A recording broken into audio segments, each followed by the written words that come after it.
John Limbert, lifelong diplomat and U.S. hostage in Iran. He now lives a quiet life in the Washington suburbs with his Iranian wife, Parvaneh. 40 years after the Islamic Revolution, he describes for us what those early months of historic change were like. It was in turmoil, but for what we do, as what I do as a diplomat, it was fascinating. That excitement turned into an ordeal in November of 1979. When the United States decided to grant the Shah asylum, Limbert and 51 others were taken hostage by Iranian students. Limbert thought he'd soon be reunited with his family. So I told myself, well, I'm going to have a good story for that. Of course, a day, an hour, a day, 2 days, 3 days. And this changed from a student sit-in to an international soap opera. In New York, Barry Rosen, the former press attaché, opens his box of memories for us. Here.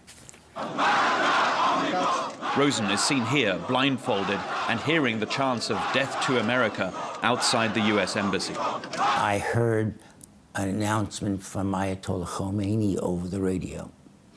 And that announcement said very, very distinctly that he was supporting the takeover of the embassy. And I said in my mind, this means that we'll be here for a very, very long time. 40 years after the revolution, Rosen's account is as vivid as ever. The Iranians would come into our cells in the middle of the night, use automatic weapons, cock the trigger, and count from 10 to 1. Rosen, seen here, and the other hostages were liberated in January 1981. Since then, Tehran and Washington have been estranged. One of the factors, I'm sure, are the events of 1979, 1980, and that is like a festering sore.